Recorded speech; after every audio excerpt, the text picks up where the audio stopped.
Day 2 of the NFL draft is officially here, and we got some Lions news before day 2 even kicks off, so let's get right into it. This morning it broke, according to Adam Schefter, that the Detroit Lions are going to be exercising the fifth-year option on both Jameson Williams and Aidan Hutchinson. So both these players are set to be back for the 2026 season, now under contract. Now, for me, the Jameson Williams one wasn't much of a surprise. I expected this to happen. Brad Holmes told us that this was likely to happen, and when he spoke in his presser after the draft last night, selecting Tyleik Williams, said that it was never a conversation. He and Dan never had conversations to move off of Jameson Williams, facilitate a trade to move off of Jameson Williams. So that was never really a conversation. His 15.5 is what his projected cap number is going to be for that 2026 season with the fifth-year option is $15.5 million. That's an incredibly affordable price. We know it's all going to be guaranteed, and now the last year of his rookie contract, that 4-year deal becomes fully guaranteed, but it's a super reasonable price to pay for a receiver at that level. Like, that's just not what you would typically pay for that kind of receiver.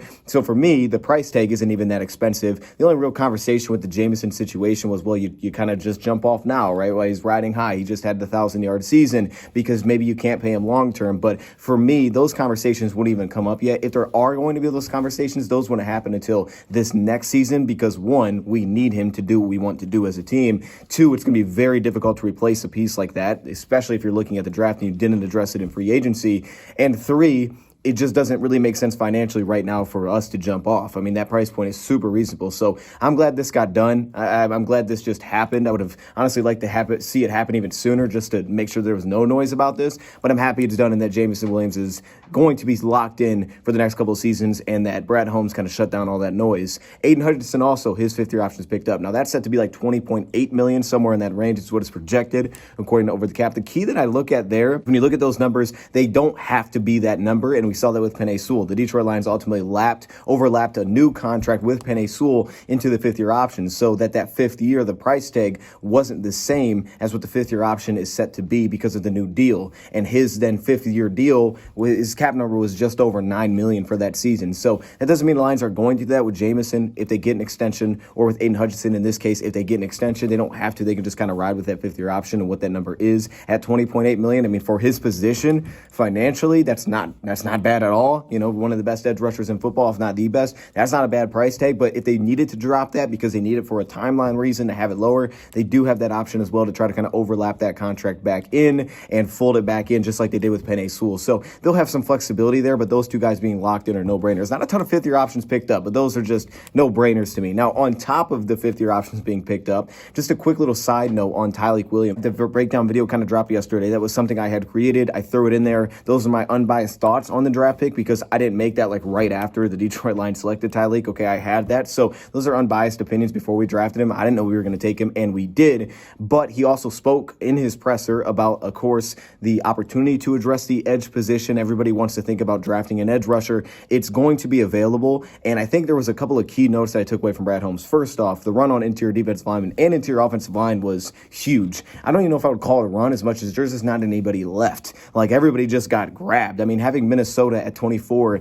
take Donovan Jackson. You go to the top, Tyler Booker at 12 to Dallas. Like, these guys are just not available anymore. The interior offensive line has just been plucked left and right. You could honestly say the same thing about the tackle position. So you have that. You didn't want to force that pick if that's the direction that you wanted to go at 28. So that was kind of off the table. And then when you looked at it from the edge perspective, while there was multiple players picked, we saw Atlanta end up with 2 edge rushers, which I thought was fascinating, getting Jalen Walker, getting back in for James Pierce. There's also the aspect of that is a very deep positional group. And for me, we're going to do this a little bit more deeper because I'm going to do a day 2 mock draft here pretty shortly after I finish up recording this video in terms of what has already happened. But if you do look at the edge rusher position now, of course, we rank 33 players, so you can still check out that video, but there are still a ton of guys available for the second round, and Mike Green obviously kind of leads the way. There's going to be some other things that aren't football related. That is probably the reason why that's happening. We'll just have to see who's willing to take that swing. But outside of that, like, it's still a pretty heavy position. For me, my next few would be Jack Sawyer, Braden Swinson, Nick Scorton at 9. He's my 9th ranked edge rusher. Really, it's all been in order except for Mike Green because of the off-the-field stuff. I have JT Tuimoloau at 10. Then that's Jordan Birch. It's Landon Jackson at 12 for me. Josiah Stewart at 13. Then you get to the Kyle Kennards, Savion Jones. That's where I think maybe there's